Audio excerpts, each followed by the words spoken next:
pagi, salam dalam kasih Kristus. Saudara-saudara, watalisan yang perlu kami sampaikan sebagai berikut.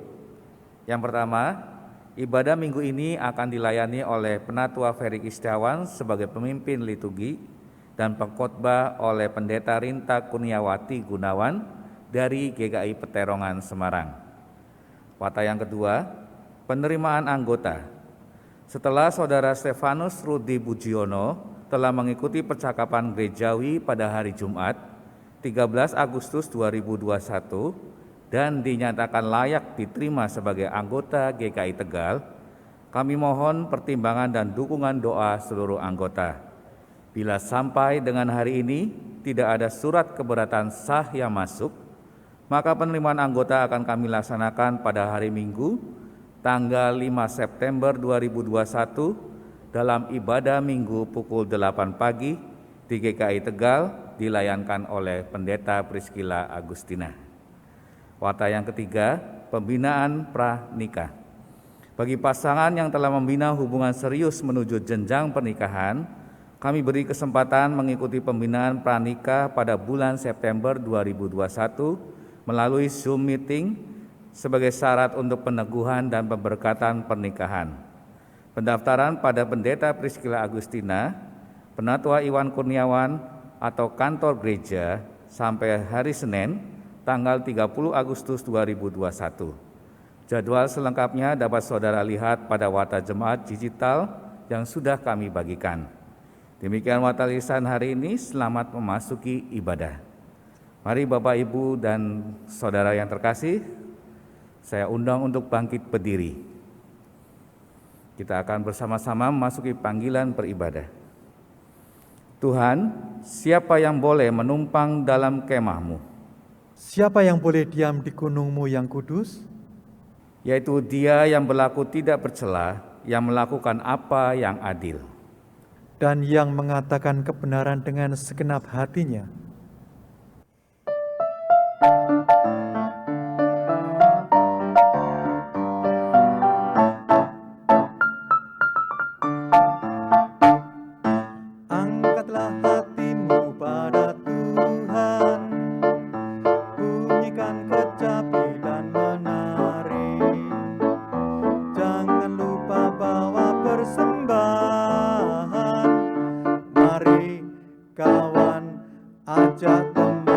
Bersama menyembah. Sorak-sorak-sorak haleluya. Mari, mari, mari nyanyilah. Pujilah Tuhan yang Maha Kudus. Mari kawan, ajak teman, bernyanyilah terus. Janganlah mengaku anak Tuhan jika engkau mengeraskan hati. Jadilah pelaku firman Tuhan. Mari kawan, ajak teman, bersama menyembah. Sorak-sorak-sorak haleluya.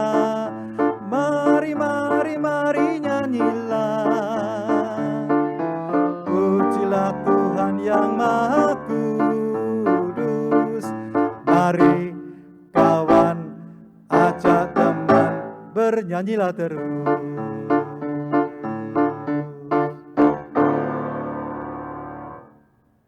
Ibadat minggu ini berlangsung di dalam nama Bapa, Anak, dan Roh Kudus. Amin,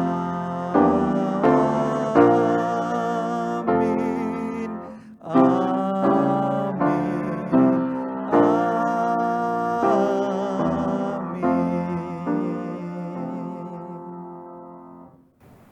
Kasih karunia dan damai sejahtera dari Allah, Bapa kita, dan dari Tuhan Yesus Kristus menyertai saudara sekalian. Dan menyertai saudara juga. Saudara-saudaraku yang terkasih, waktu berlalu dengan begitu cepat. Sudah lebih dari setahun kita berada dalam situasi pandemi. Tetapi Meski berada dalam keadaan yang sulit, kehidupan di sekitar kita tetap bergerak dan berubah dengan cepat. Bagaimana dengan kehidupan kita sebagai umat Kristiani? Apakah iman kita terus bertumbuh dan berkembang dengan tetap berpegang pada firman Tuhan? Atau kita malah mencari aman dengan lebih memilih mengamankan kedudukan kita di mata dunia dan menjauh dari Tuhan? Hari ini kita diajak untuk melihat kehidupan iman kita, mewujudkan iman kepada Tuhan dalam hidup sehari-hari sesuai dengan tema hari ini, yaitu hidup beriman yang benar. Bapak Ibu Saudara yang dikasihi Tuhan, janganlah kamu menambahi apa yang kuperintahkan kepadamu, dan janganlah kamu mengurangi, dan dengan demikian kamu berpegang pada perintah Tuhan Allahmu yang kusampaikan kepadamu. Lakukanlah itu dengan setia, sebab itulah yang akan menjadi kebijaksanaanmu dan akal budimu yang di mata bangsa-bangsa yang pada waktu mendengar segala ketetapan ini akan berkata, memang bangsa yang besar ini adalah umat yang bijaksana dan berakal budi. Beritahukanlah kepada anak-anakmu dan kepada cucu cicitmu semuanya itu.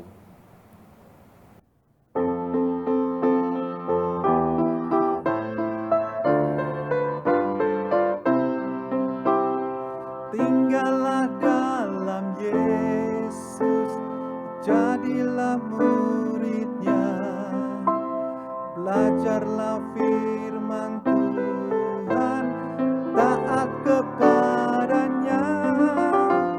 Tinggallah dalam Yesus, andalkan kuasa-Nya, Dialah pokok yang benar, kitalah rantingnya.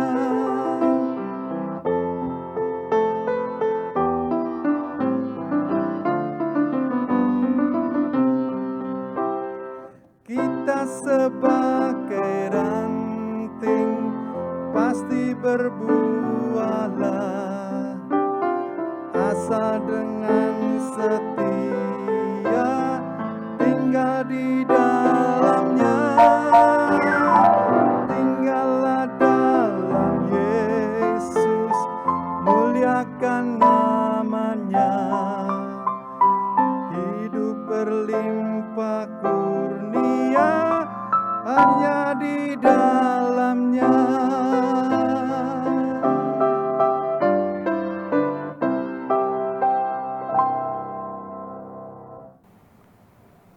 Mari Bapak Ibu Saudara yang dikasihi Tuhan, kita menaikkan doa pengakuan dosa.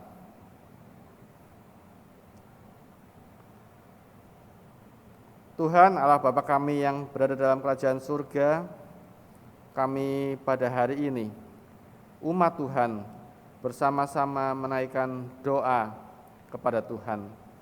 Kami umat-Mu yang seringkali kurang beriman kepada Tuhan. Kami umat-Mu yang seringkali lebih mementingkan keinginan kami, ego kami, dan kehidupan kami yang jauh dari Tuhan. Kami rindu ya Tuhan, kami semua boleh berbalik dari ego kami, dari bersandar pada kemampuan diri kami, menjadi lebih bersandar kepada Tuhan. Kami ingin mempunyai iman yang benar kepada Tuhan.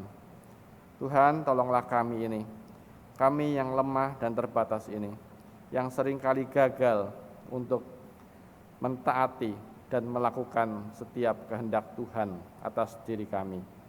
Kami rindu ya Tuhan, supaya kami boleh berbalik, menjadi anak-anak Tuhan yang mempunyai iman yang benar, pengharapan yang penuh kepada Tuhan kami.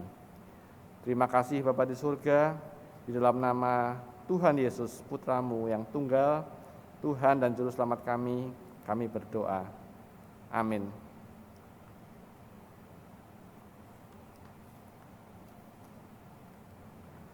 Bapak Ibu saudara yang dikasihi Tuhan, berita anugerah pada hari ini berbunyi demikian. Firman itu telah menjadi manusia dan diam di antara kita, dan kita telah melihat kemuliaannya, yaitu kemuliaan yang diberikan kepadanya sebagai anak tunggal Bapa, penuh kasih karunia dan kebenaran. Karena dari kepenuhannya, kita semua telah menerima kasih karunia demi kasih karunia. Sebab hukum Taurat diberikan oleh Musa, tetapi kasih karunia dan kebenaran datang oleh Yesus Kristus. Demikianlah berita anugerah dari Tuhan. Syukur kepada Allah. Damai besertamu.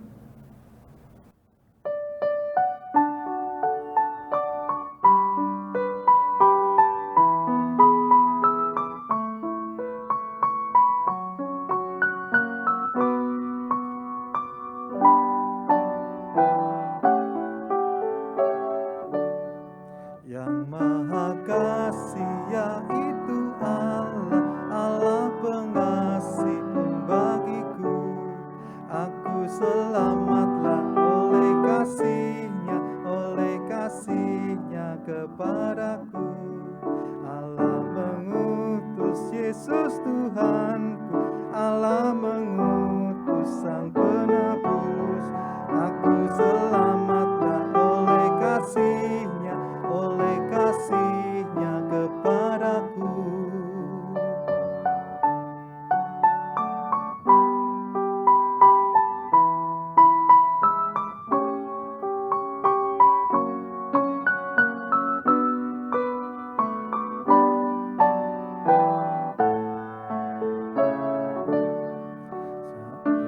Rohnya penuh anugerah, sabda dan rohnya mengundangku. Aku selamatlah oleh kasihnya kepadaku. Engkau kupuji kasih abadi, engkau kupuji selamanya. Aku selamatlah oleh kasihnya kepadaku.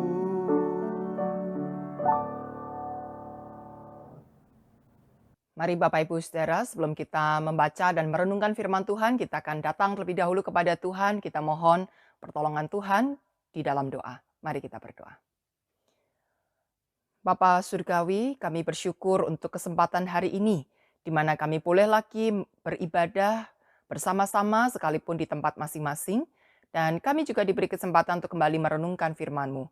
Biarlah firman ini sungguh menghidupi kehidupan kami, memberikan terang, memberikan petunjuk, memberikan penguatan juga kepada kami dalam kami menjalani kehidupan kami sehari-hari.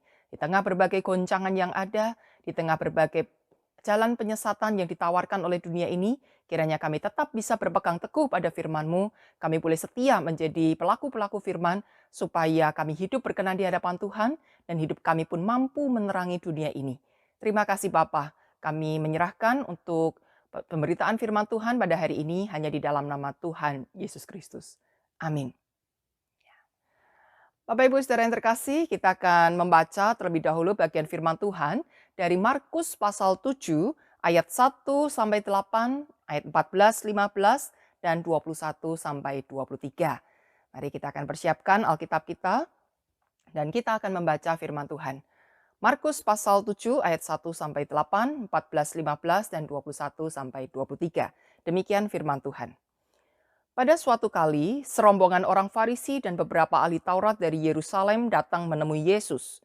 Mereka melihat bahwa beberapa orang muridnya makan dengan tangan najis, yaitu dengan tangan yang tidak dibasuh. Sebab orang-orang Farisi seperti orang-orang Yahudi lainnya tidak makan kalau tidak melakukan pembasuhan tangan lebih dulu, karena mereka berpegang pada adat istiadat nenek moyang mereka. Dan kalau pulang dari pasar, mereka juga tidak makan kalau tidak lebih dahulu membersihkan dirinya. Banyak warisan lain lagi yang mereka pegang, umpamanya hal mencuci cawan, kendi, dan perkakas-perkakas tembaga.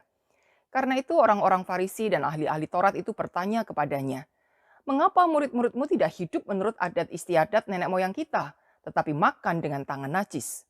Jawabnya kepada mereka, benarlah nubuat Yesaya tentang kamu, hai orang-orang munafik. Sebab ada tertulis, bangsa ini memuliakan aku dengan bibirnya, padahal hatinya jauh daripadaku.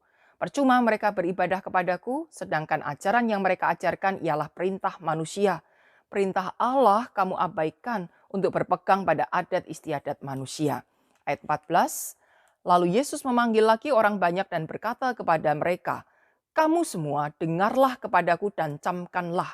Apapun dari luar yang masuk ke dalam seseorang tidak dapat menajiskannya. Tetapi apa yang keluar dari seseorang itulah yang menajiskannya. Ayat 21.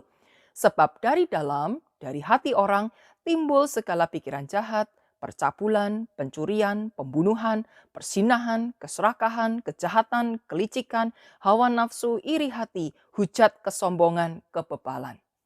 Semua hal-hal jahat ini timbul dari dalam dan menajiskan orang. Amin. Demikianlah pembacaan firman Tuhan, dan berbahagialah setiap orang yang setia memelihara dan melakukan firman Allah dalam kehidupannya sehari-hari. Haleluya.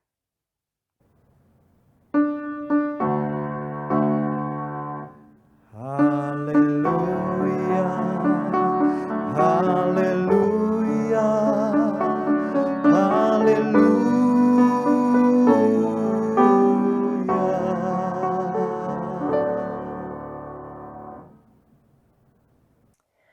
Nah, Bapak Ibu Saudara, di dalam ilmu psikologi ada tipe kepribadian menurut MBTI atau Myers-Briggs Type Indicator. Myers-Briggs itu nama penemunya, Saudara. Nah, mungkin Saudara mempelajari psikologi atau pernah mendengar seminar psikologi tentang ini, sudah paham ya apa yang dimaksudkan dengan MBTI itu. Nah, Saudara, ada 4 golongan dari tipe ini untuk membedakan tipe-tipe kepribadian manusia. Dari cara berelasinya, Saudara, maka ada tipe introvert dan extrovert. Introvert itu tertutup, suka menyendiri. Extrovert itu suka punya banyak teman, begitu ya. Nah, dari cara belajarnya ada tipe sensing dan intuition. Sensing itu dengan indera, jadi dengan melihat, dengan meraba, dengan melakukan sesuatu, learning by doing, begitulah ya. Tapi kalau intuition itu dari imajinasi, intuisi, begitu ya. Jadi lebih abstrak begitu cara belajarnya. Lalu cara membuat keputusan, Saudara, ada thinking dan feeling. Kalau thinking itu berdasarkan pertimbangan data-data, fakta-fakta. Kalau feeling berdasarkan perasaan. Rasanya, kayaknya, begitu ya. Jadi ini cara dia mengambil keputusan. Dan terakhir ada cara menyikapi dunia luar. Nah, ini ada judging dan perceiving. Nah, Saudara, kita tidak akan membahas semuanya ini secara detail, Saudara, karena ini bukan seminar psikologi, ya. Tetapi kita akan melihat secara khusus tentang judging dan perceiving ini, Saudara. Nah, karena ada kaitan dengan bacaan firman Tuhan pada hari ini. Judging itu orang yang sangat tegas di dalam berlaku terhadap sesamanya, terlebih kalau berkaitan dengan aturan. Jadi kalau aturannya A, ya harus A, dan itu berlaku kepada semua orang. Dia nggak suka A minus, dia nggak suka B plus, kan mirip-mirip kan, B plus itu kan menuju ke A gitu ya. Tapi dia nggak suka dengan itu. A ya A, tidak boleh dikurangi. Kalau ditambah oke lah A plus begitu, nggak apa-apa. Orang tipe ini lebih suka menambahkan aturan daripada mengurangi aturan gitu ya. Tetapi kalau perceiving, Saudara, ini orang yang sangat fleksibel. Orang yang nggak mau kaku terikat dengan aturan. Ya banyak pertimbangan. Apalagi berkaitan dengan kondisi, dengan perkataan-perkataan orang lain, pertimbangan dari sesamanya. Ya aku nggak bisa melakukan ini, tolong aku gitu ya, beri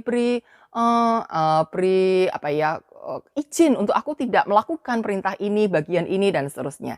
Jadi keputusan yang dia akan ambil akan berdasarkan dari apa yang dikatakan orang, pertimbangan-pertimbangan hati dari orang lain. Nah, Saudara, dari penjelasan ini maka Saudara pasti bisa mudah menebak. Orang-orang Farisi dan ahli Taurat kira-kira masuk tipe mana? Judging atau perceiving? Ya, pasti mudah banget ketebak ya. Orang-orang Farisi ini tipe judging. Sangat suka dengan aturan. Jadi, ia akan merasa terganggu kalau ada orang yang tidak taat dengan aturan.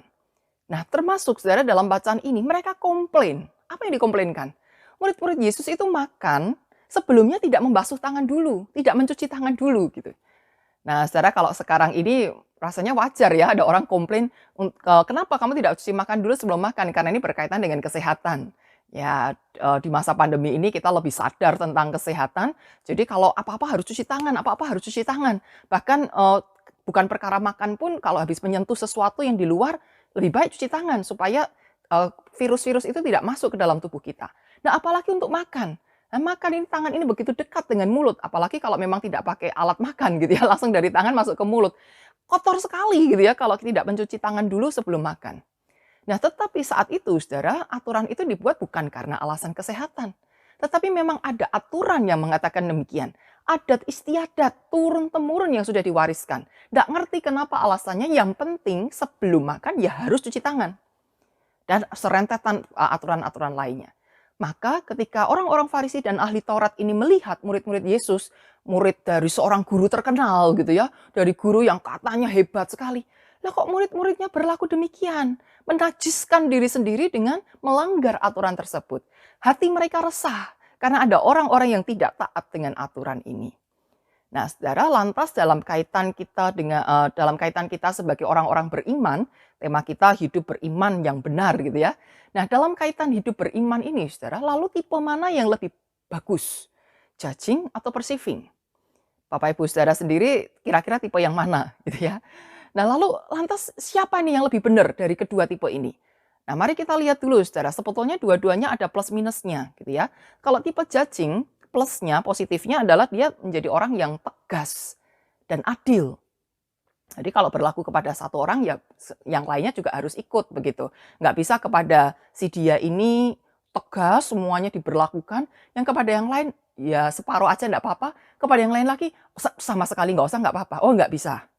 Harus adil merata, semuanya diberlakukan aturan yang sama. Dan dia lebih tegas, tidak perlu banyak pertimbangan, pokoknya sudah ada aturan begini tinggal lakukan.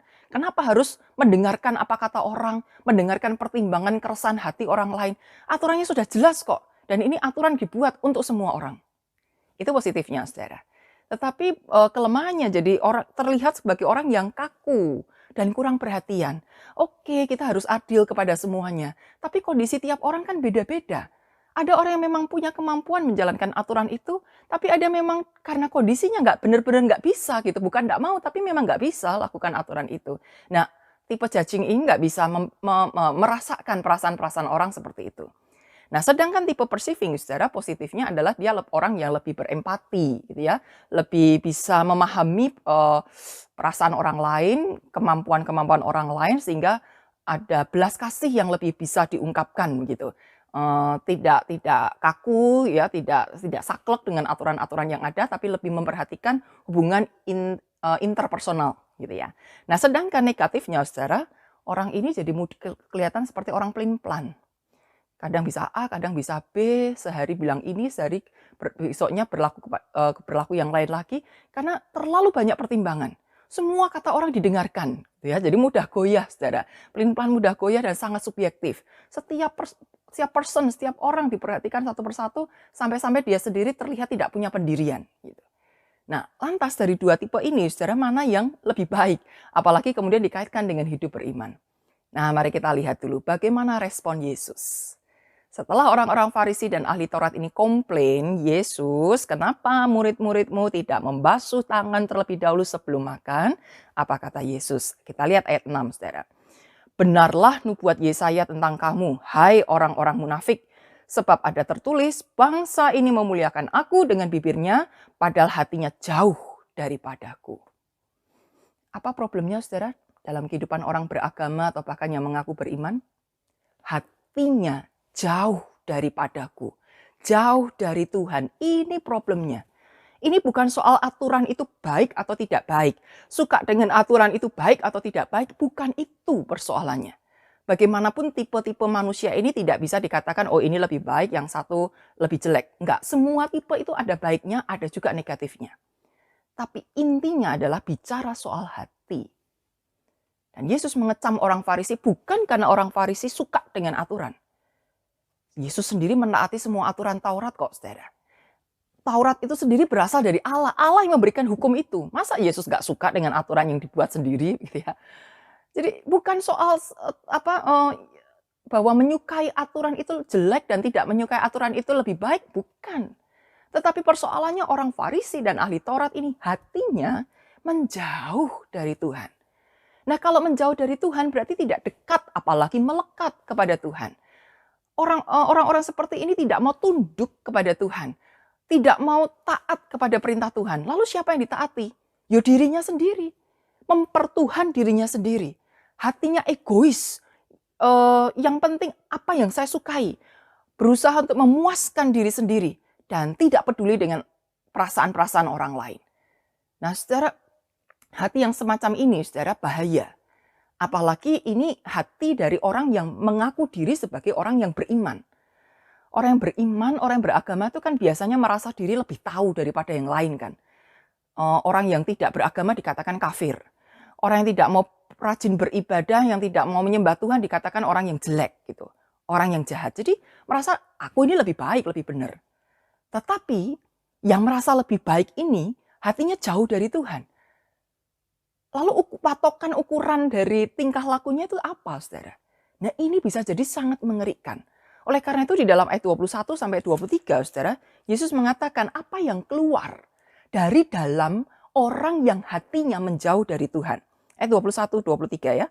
Sebab dari dalam, dari hati orang timbul segala pikiran jahat, percabulan, pencurian, pembunuhan, persinahan, keserakahan, kejahatan, kelicikan, hawa nafsu, iri hati, hujat, kesombongan, kebebalan. Semua hal-hal jahat ini timbul dari dalam dan menajiskan orang. Ngeri ya. Orang bisa mencari pembenaran diri dari apa yang dilakukannya. Kalau orang korupsi, dia mengatakan, ya enggak apa-apa, saya enggak salah. Karena saya korupsi dari perusahaan yang duitnya sudah banyak kok.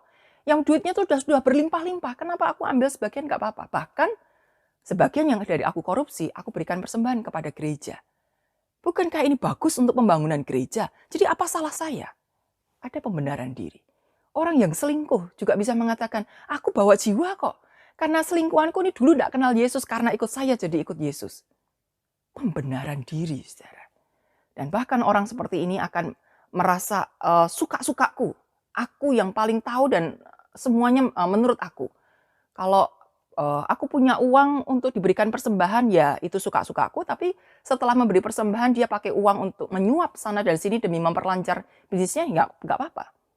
Sesaat mulutku aku pakai untuk memuji Tuhan, ya itu terserah aku. Tapi bahwa setelah memuji Tuhan, aku mengumpat saudaraku, itu pun terserah aku. Suka-sukaku, mulut-mulutku, uang-uangku. Orang yang menjauh dari Tuhan, hatinya melekat hanya pada dirinya sendiri, dan akhirnya dirinya lah yang jadi Tuhan. Nah, lantas saudara, supaya kita bisa menjalani hidup beriman yang benar, apa yang mesti kita lakukan? Kalau memang inti persoalannya ada di hati, maka untuk hidup beriman dengan benar, hatinya juga harus benar. Beriman dengan benar berarti hatinya harus benar dulu. Nah, hati yang benar itu seperti apa, saudara? Saya ajak untuk buka ayat yang lain. 1 Korintus 13 ayat 13. 1 Korintus 13 ayat 13. Demikianlah tinggal ketiga hal ini, yaitu iman, pengharapan, dan kasih. Dan yang paling besar di antaranya ialah kasih. Iman, pengharapan, kasih, paling besar adalah kasih. Jadi kalau mau hidup beriman harus dilandasi dengan kasih. Nggak bisa cuma beriman atau cuma berpengharapan. Iman dan pengharapan ini harus dilandasi kasih karena kasihlah yang paling besar. Dan ini sesuai saudara dengan hakikat Tuhan Allah kita sendiri. 1 Yohanes 4 ayat 16b. Allah adalah kasih dan barang siapa tetap berada di dalam kasih, ia tetap berada di dalam Allah dan Allah di dalam dia. Jelas bukan saudara? Hati kita harus hati yang penuh dengan kasih. Dan itu kasih yang dimiliki oleh Kristus. Bagaimana hati yang penuh kasih itu? Satu bagian lagi, saudara. Filipi 2 ayat 5-7. Filipi 2 ayat 5-7. Hendaklah kamu dalam hidupmu bersama menaruh pikiran dan perasaan yang terdapat juga dalam Kristus Yesus, yang walaupun dalam rupa Allah tidak menganggap kesetaraan dengan Allah itu sebagai milik yang harus dipertahankan, melainkan telah mengosongkan dirinya sendiri dan mengambil rupa seorang hamba dan menjadi sama dengan manusia. Dan dalam keadaan sebagai manusia, ia telah merendahkan dirinya dan taat sampai mati, bahkan sampai mati di kayu salib. Hati yang penuh kasih adalah kombinasi dari hati yang taat kepada kehendak Bapa, apapun itu. Perintah-perintah Bapa sesulit apapun itu aku taati. Namun sekaligus juga hati yang mau mendatangkan shalom bagi sesama. Kebaikan, kedamaian, penegakan keadilan dan kebenaran, belas kasihan untuk berbagi menolong orang-orang yang membutuhkan. Dua kombinasi ini, saudara, harus dilakukan. Kalau cuman punya hati yang taat, saudara, maka kita akan jatuh pada hati yang legalis. Maunya cuman bicara soal hukum, soal aturan. Pokoknya semua sudah saya taati, beres. Semua hukum sudah saya kerjakan, saya selamat, saya orang baik. Tetapi kalau hanya memperhatikan sesama, hanya mementingkan belas kasih kepada sesama, kita akan menjadi orang yang humanis. Tidak peduli aturan Tuhan apa. Yang penting saya sudah melakukan sesuatu buat orang lain dan orang lain happy. Nah, dua hal ini kalau dipisahkan menjadi tidak baik. Tetapi ketika digabungkan menjadi satu kesatuan, ini akan menjadi hati yang luar biasa. Saya taat kepada Bapa sehingga saya mau menghadirkan shalom bagi sesamaku. Saya mau menghadirkan shalom karena saya ingin mentaati perintah Bapa. Dua-duanya menjadi satu kesatuan yang utuh. Dan itu persis seperti teladan Kristus. Dia mentaati perintah Bapa, mati di kayu salib. Dia mau turuti itu. Dan karena kasihnya kepada umat manusia, karena kerinduannya untuk mendatangkan shalom dalam kehidupan manusia, supaya manusia selamat, supaya manusia sejahtera, maka perintah itu dijalani dengan rela hati. Menderita dan mati bukan menjadi beban yang berat bagi Yesus. Sekalipun itu tanggung jawab yang berat. Tapi dia jalani dengan rela, dengan tulus, ikhlas. Nah, Bapak Ibu Saudara yang terkasih, kembali ke soal judging dan perceiving itu tadi. Jadi, mana yang lebih baik? Kita tidak bisa pilih salah satunya. Yang penting tadi adalah bagaimana hati kita. Kalau hati kita tidak punya kasih, hati kita bukan hati yang penuh dengan kasih, maka kalau kita tipe judging, kita akan menjadi orang yang sangat mengerikan. Kita akan suka menghakimi orang, merasa diri benar dan semua orang yang salah. Kita akan sibuk menjadi polisi dan hakim-hakim untuk menunjuk siapa yang salah, kesalahannya apa, lalu hukumannya apa. Mengerikan. Apa yang diperbuat akan mendatangkan penderitaan bagi sesama. Dan sebaliknya, saudara, orang yang perceiving tapi tanpa punya hati yang penuh dengan kasih, dia akan jadi orang yang lemah. Karena takut untuk bertindak tegas, takut dianggap jahat, akhirnya ya sudah ngikuti sana, ngikuti sini. Sini bilang begini dituruti, situ bilang begitu dituruti. Dirinya sendiri tidak punya pendirian, pokoknya asal semua orang bahagia sudah. Tapi tidak ngerti apa yang dilakukan itu. Motivasinya apa? Akibat yang dihasilkan apa? Kalau dia tidak mau melakukan aturan sama sekali dan semua orang diperbolehkan memilih mau menjalankan aturan bagaimana, bisa kacau, saudara. Karena bagaimanapun aturan itu pasti ada nilai baiknya juga. Oleh karena itu, saudara, apapun tipe kita, milikilah terlebih dahulu hati yang penuh kasih. Ketika hati kita diliputi dengan kasih, kita tidak lagi perlu memperdebatkan judging atau perceiving. Tapi kita akan berada di tengah-tengah. Tahu memberlakukan pada saat yang tepat. Kondisinya seperti apa, butuhnya apa. Kalau memang kita sedang ingin mendidik orang untuk disiplin, untuk taat, untuk melakukan apa yang benar, kita bisa bersikap seperti orang judging.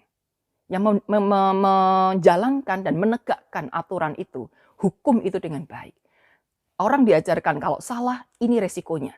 Jangan sedikit-sedikit dimaafkan, sedikit-sedikit diloloskan dari hukuman dan orang ini tidak akan pernah belajar apa artinya salah dan apa artinya membawa kebaikan bagi orang lain karena sama-sama taat pada aturan. Tetapi ketika kita melihat ada orang-orang yang karena kondisinya benar-benar tidak mampu untuk menjalankan aturan itu, aturan ini waktu dibuat tidak memikirkan bahwa ada orang-orang dengan kondisi seperti itu yang tidak bisa melakukannya, maka kita bisa berbelas kasih, oke, buat kamu tidak usah melakukan. Atau lakukan saja sebagian. Atau kalau memang sudah terlanjur salah, maka akan ada jalan lain yang diupayakan supaya dia tidak menanggung resiko itu terlalu berat. Kita akan pakai pola perceiving. Jadi tidak perlu dipertentangkan mana lebih baik, mana lebih jelek. Yang penting kita mengerti kondisinya seperti apa. Dan kita rindu melakukan sesuatu itu demi shalom. Demi kesejahteraan, kedamaian umat manusia. Dan karena ketertundukan kita kepada Bapa yang menginginkan kita menjadi rekan sekerjanya. Dan yang menginginkan kita menghadirkan shalom. Nilai-nilai kerajaan Allah di muka bumi ini. Nah, Bapak Ibu saudara yang terkasih, oleh karena itu ketika Yesus ditanya, "Guru, hukum manakah yang terutama?" Yang Yesus jawab adalah, "Kasihilah Tuhan Allahmu dengan segenap hatimu, jiwamu, akal budimu, dan kekuatanmu." Dan hukum yang kedua yang setara dengan itu adalah, "Kasihilah sesamamu manusia, seperti dirimu sendiri." Lalu kita kenal dua hukum ini dengan sebutan hukum kasih. Artinya saudara, Yesus tidak alergi dengan aturan. Ya, bahkan dikatakan ketika Yesus datang ke dunia ini, ia tidak meniadakan satu iota pun dari hukum Taurat, tapi justru untuk menggenapinya. Tetapi Yesus mau ketika kita melaksanakan hukum tersebut, entah kita taati atau kita geser sedikit, itu dasarnya karena kasih. Kenapa saya taat beribadah? Kenapa saya mau rajin memberi persembahan? Kenapa saya beritakan firman? Kenapa saya bantu orang lain? Kenapa saya menyanyi memuji Tuhan? Kenapa saya terlibat dalam pelayanan dan kesaksian? Karena kasih. Bukan karena sekedar saya suka dengan aktivitas itu. Bukan karena sekedar saya lagi nganggur, punya banyak waktu. Lalu kalau kita pas sibuk, saya jadi tidak melakukan. Kalau saya lagi tidak mood, tidak suka, saya tidak akan lakukan. Di satu sisi taat pada perintah Tuhan, di sisi yang lain melanggar perintah Tuhan. Suka-suka gue. Bukan, saudara. Tetapi bagaimana kita menjalankan seluruh hukum itu dengan dasar kasih. Kasih kepada Tuhan, kasih kepada sesama. Demikianlah hidup beriman yang benar. Hidup beriman yang sungguh-sungguh mendatangkan kesejahteraan. Baik bagi diri kita sebagai pelakunya dan kepada sesama kita yang merasakan kehadiran kita.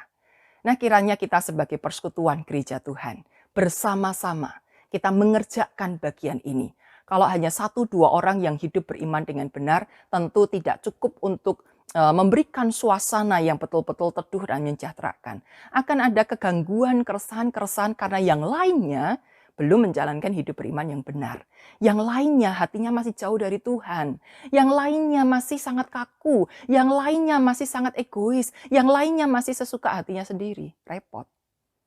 Tetapi ketika persekutuan jemaat Tuhan ini bersama-sama hatinya melekat kepada Tuhan, memiliki hati Kristus yang penuh dengan kasih, maka ini akan menjadi persekutuan yang indah, yang penuh damai dan kebahagiaan. Maka ketika kita bergerak keluar pun, kita akan menjadi teladan, akan menjadi terang Kristus yang betul-betul menyinarkan kedamaian dan kasih Kristus. Dan orang akan melihat gereja Tuhan adalah gereja yang penuh damai. Gereja yang menghadirkan shalom dan orang suka dengan kehadiran gereja. Dan terlebih lagi nama Tuhan akan dipermuliakan. Tuhan sebagai pendiri gereja. Kiranya Tuhan memberkati kita semuanya. Amin. Mari kita berdoa. Terima kasih Tuhan Engkau berbicara kepada kami. Sekalipun kata-kata manusia sudah usai.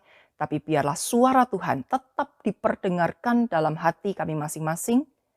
Engkau yang akan terus menolong kami untuk mengerjakan bagian-bagian ini. Sekalipun mungkin masih ada yang kesulitan, meskipun godaan dan tantangan di sekitar kami masih terlalu besar, tapi biarlah Roh-Mu yang kudus sungguh-sungguh menopang dan memampukan kami mengerjakan bagian ini, hidup beriman dengan benar, hidup beriman dengan dilandasi hati yang penuh kasih, supaya kami boleh mencerminkan citra Allah di tengah-tengah dunia ini. Hanya di dalam nama Tuhan Yesus Kristus kami berdoa. Amin.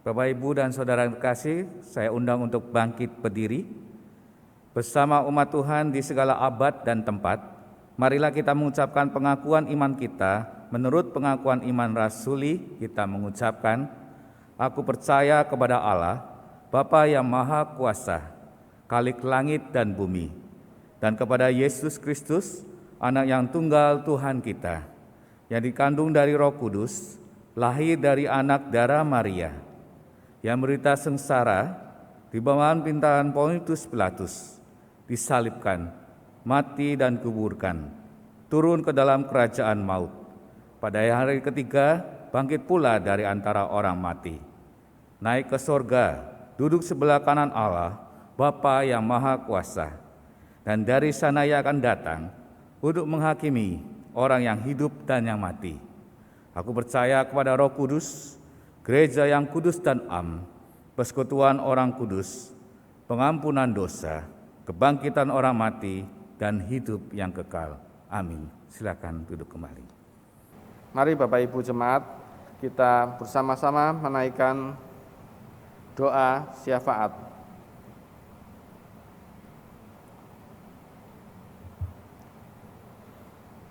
Tuhan Allah Bapa kami dalam kerajaan surga, kami ingin menaikkan doa syafaat. Kami berdoa untuk proses kependetaan Penatua Iwan Kurniawan. Tuhan sudah memanggil Penatua Iwan, Tuhan juga sudah memberikan kesempatan demi kesempatan untuk Penatua Iwan boleh melayani. Kami bersyukur untuk adanya Penatua Iwan dan juga setiap pelayanannya yang ada. Kami boleh mengenal, kami juga boleh saling melayani satu dengan yang lain. Kami merasakan persekutuan yang indah. Tuhan, kami juga berdoa untuk rencana penabisan pendeta pada tanggal 25 Oktober mendatang. Meskipun kondisi tidak mudah, namun kami rindu supaya Tuhan berkenan menolong sehingga proses penabisan pendeta pada 25 Oktober boleh berjalan dengan baik dan lancar. Kami juga berdoa ya Tuhan untuk kebutuhan tenaga kategorial bidang musik gerejawi. Tuhan, kami rindu kami boleh memperoleh seorang hamba Tuhan, pelayan Tuhan di bidang musik gerejawi, sehingga setiap jemaat Tuhan boleh memuji, memuliakan nama Tuhan dengan lebih baik lagi. Kami rindu Tuhan berkenan menolong, memberikan seorang tenaga kategorial di bidang musik gerejawi ini. Kami juga berdoa ya Tuhan untuk proses pembangunan gedung sekolah PAUD Elkana di Jalan Kapten Ismail yang sudah hampir selesai. Semua yang telah dilakukan, semua yang telah dipersiapkan, dan baik dana maupun usaha, kiranya Tuhan tolong, Tuhan berkati, sehingga tiba saatnya nanti gedung sekolah PAUD Elkana ini boleh digunakan untuk mendidik anak-anak Tuhan, sehingga boleh lebih mengenal Tuhan dan boleh lebih bersemangat untuk belajar meskipun kondisi yang tidak mudah di kala pandemi ini. Kiranya Tuhan berkenan menolong dan memberkati penyempurnaan gedung Elkana ini. Tuhan, kami juga berdoa untuk panitia penabisan pendeta yang telah dibentuk. Kami rindu supaya Tuhan sendiri juga berkenan menolong, mulai dari panitia dan juga dari para pendeta yang akan hadir dalam proses penabisan pendeta. Kiranya di masa-masa yang tidak mudah ini Tuhan berkenan menolong, sehingga boleh tiba saatnya nanti penabisan pendeta boleh dilaksanakan. Tuhan, kami juga berdoa untuk saudara kami yang sakit atau yang dalam perawatan. Kami berdoa untuk Ibu Yeniwati di rumah, tangan kasih Tuhan berkenan menolong, menyembuhkan dan memulihkan Ibu Yaniwati. Kami juga berdoa ya Tuhan untuk saudara-saudara kami yang lain, yang kami kenal, yang kami tahu dalam keadaan sakit. Tuhan, tolonglah mereka. Tuhan, kasihanilah mereka. Dan Tuhan sendiri yang akan menyembuhkan mereka. Melalui obat-obatan, melalui dokter, kiranya kasih Tuhan terus dinyatakan. Kami juga rindu berdoa untuk penanganan pandemi virus corona. Tuhan, kami tidak mengerti berapa lama lagi virus corona ini akan ada bersama-sama dengan kami. Kami berharap kiranya Tuhan menolong, Tuhan memberikan solusi untuk pemulihan bangsa dan negara kami ini dari virus corona.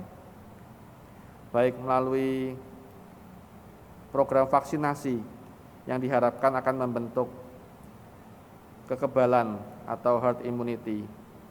Kami juga berdoa untuk para pasien yang positif, kiranya juga boleh semakin berkurang. Dan kami juga berdoa untuk para tenaga medis, dokter dan perawat, supaya diberi hati untuk terus boleh tetap semangat, terus boleh merawat setiap pasien COVID dengan sabar dan dengan penuh sukacita. Kami juga berdoa untuk Satgas Pelayanan COVID-19 GKI Tegal yang berusaha membantu setiap jemaat Tuhan yang terkena COVID-19 ini, baik itu melalui konsultasi, melalui pencarian obat-obatan dan juga oksigen, dan juga melalui pelayanan-pelayanan yang lain. Tuhan, kami juga berdoa untuk bangsa dan negara kami Indonesia. Tolong Tuhan memberkati pemerintah kami, baik dari pusat sampai dengan ke daerah, mulai dari Bapak Presiden hingga aparat yang ada di bawahnya. Kiranya Tuhan juga menolong, Tuhan juga memberikan hikmat bijaksana, memampukan pemerintah kami boleh memikirkan apa yang terbaik untuk bangsa dan negara ini. Kami juga berdoa untuk stabilitas sosial dan politik, ekonomi dan keamanan. Tuhan menolong dan Tuhan memberkati, sehingga bangsa dan negara kami ini boleh lebih baik lagi dalam hal ekonomi dan dalam hal keamanan. Tuhan, kami juga berdoa untuk para korban bencana alam, baik itu banjir, gempa bumi, tanah longsor, dan lain sebagainya. Tuhan, kami terus berharap kepada Tuhan. Kami terus memohon pertolongan Tuhan, dan kami juga terus memohon kiranya tangan kasih Tuhan memelihara dan menolong bangsa dan negara kami ini. Tuhan, kami ingin menyerahkan seru doa kami ini ke dalam tangan Tuhan yang sudah mengajarkan kami berdoa. Bapa kami yang ada di surga, dikuduskanlah namamu, datanglah kerajaanmu, jadilah kehendakmu di bumi seperti di surga. Berikanlah kami pada hari ini makanan kami yang secukupnya, dan ampunilah kami akan kesalahan kami, seperti kami juga mengampuni orang yang bersalah kepada kami. Dan janganlah membawa kami ke dalam pencobaan, tetapi lepaskanlah kami daripada yang jahat, karena Engkaulah yang empunya kerajaan dan kuasa dan kemuliaan sampai selama-lamanya. Amin. Saudara-saudara, selama kita belum dapat beribadah di gedung gereja, maka semua jenis persembahan yang biasa diberikan seperti kolekte, bulanan, persepuluhan, ucapan syukur, dan lainnya dapat langsung ditransfer ke rekening Gereja Kristen Indonesia Tegal, BCA 047 6 399 399. Saudara-saudara juga dapat memasukkan persembahan ke kotak persembahan di depan kantor gereja pada jam kerja, hari Senin sampai Jumat, pukul 8 hingga 13. Majelis Jemaat GKI Tegal juga mengembangkan QR Code Standar Pembayaran Nasional atau KRIS untuk mempermudah saudara-saudara dalam memberikan persembahan. Sehingga saudara dapat memberikan persembahan melalui aplikasi uang elektronik seperti M-Banking, GoPay, OVO, Dana, Sakuku, dan lain-lain. Bagi saudara yang kesulitan mentransfer atau tidak bisa berpergian, Majelis Jemaat GKI Tegal dapat melayani pengambilan sampul-sampul tersebut ke rumah saudara. Silakan menginformasikan atau menghubungi melalui SMS atau WA 086 6688 246. Bagi anggota dan simpatisan GKI Tegal Pos Jemaat Selawi, kolekte, persembahan bulanan atau syukur dan lain-lain dapat ditransfer ke rekening BCA 362-2123-123 atas nama Laura atau Wiyanti. Saudara-saudara, di bulan Agustus ini kita memperingati Hari Kemerdekaan RI yang ke-76. Tuhan telah menyertai perjalanan bangsa Indonesia sampai dengan saat ini, serta memberikan hasil bumi yang melimpah untuk kita nikmati. Mari kita mengucapkan syukur atas berkat dan anugerah yang senantiasa Tuhan berikan pada kita. Sesuai dengan nas persembahan yang diambil dari 1 Tawarikh 29 ayat ke-14. Demikian bunyinya. Sebab siapakah aku ini dan siapakah bangsaku, sehingga kami mampu memberikan persembahan sukarela seperti ini. Sebab daripadamulah segala-galanya, dan dari tanganmu sendirilah persembahan yang kami berikan kepadamu.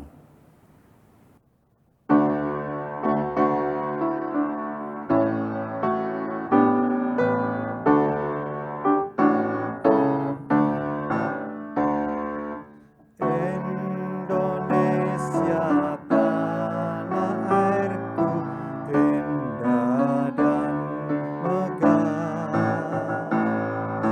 Sawah ladang pun lautnya kaya dan permai.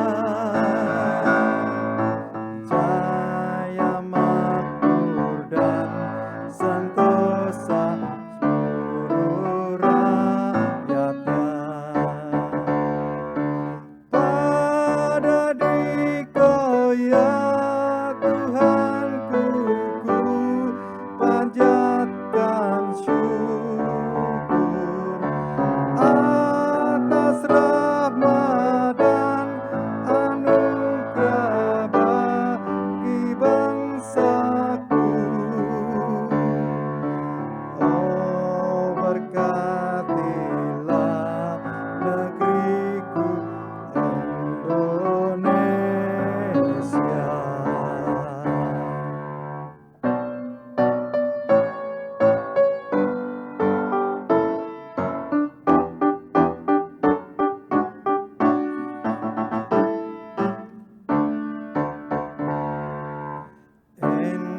Indonesia tanah airku, indah dan megah.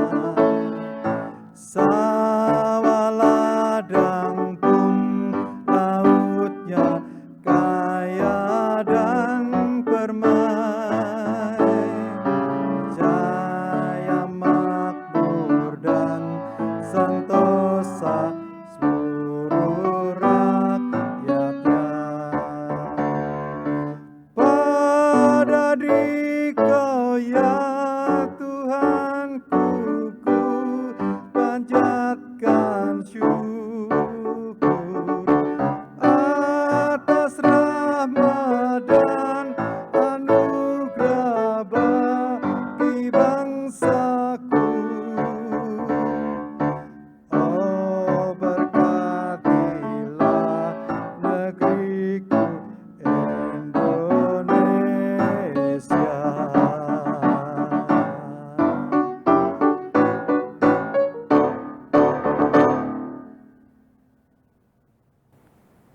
Mari Bapak Ibu, saya undang untuk bangkit berdiri, kita bawa persembahan kita hari ini dalam doa.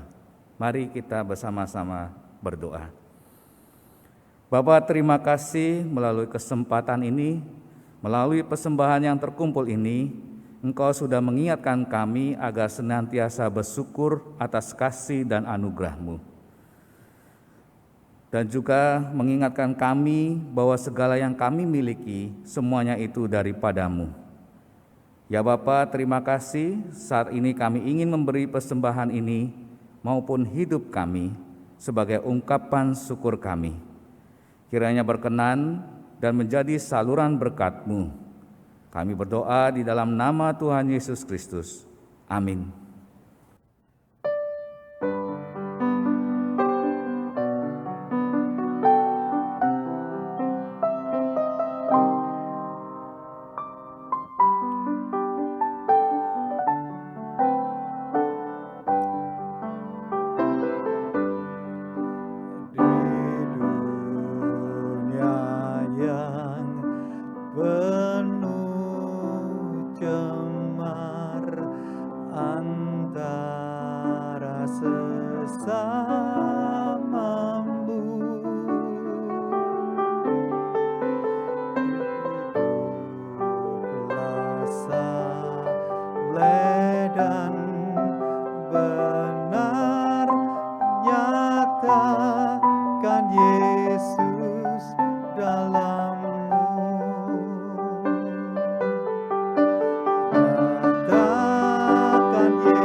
Sampaikan firman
Bapak Ibu yang dikasihi Tuhan, arahkanlah hatimu kepada Tuhan. Kami mengarahkan hati kepada Tuhan. Senantiasa mendekatlah kepada Tuhan dan bersedialah dibentuk oleh-Nya. Kami bersedia mempercayakan diri kepada Tuhan dan terlibat dalam persekutuan bersamanya. Dan terimalah berkat Tuhan. Tuhan memberkati kita dan melindungi kita. Tuhan menyinari kita dengan wajah-Nya dan memberi kita kasih karunia. Tuhan menghadapkan wajah-Nya kepada kita dan memberi kita damai sejahtera.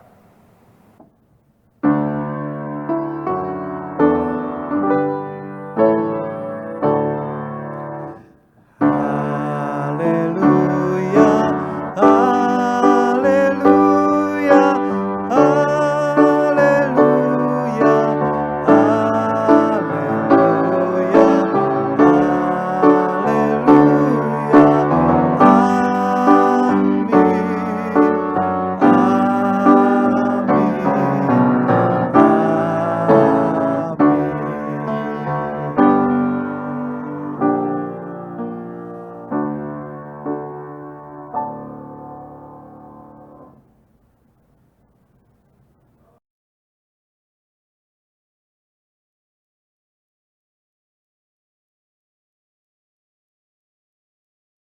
Pandemi belum berakhir.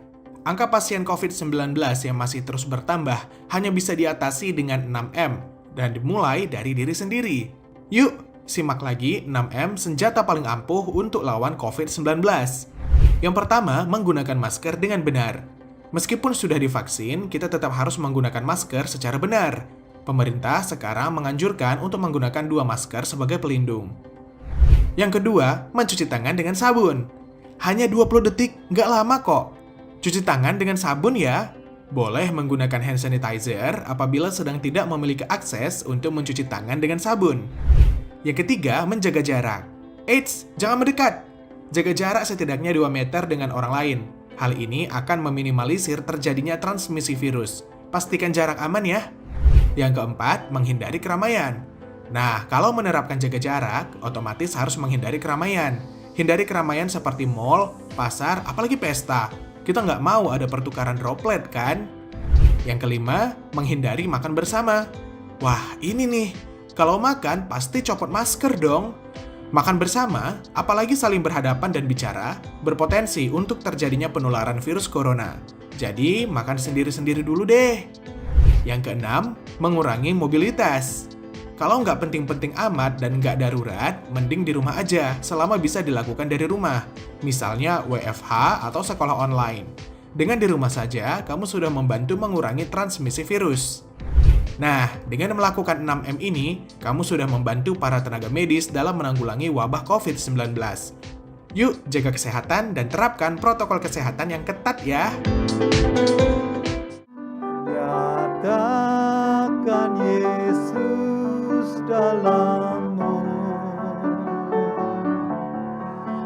nyatakan Yesus dalammu, sampaikan firman dengan hati teguh, nyatakan Yesus dalammu.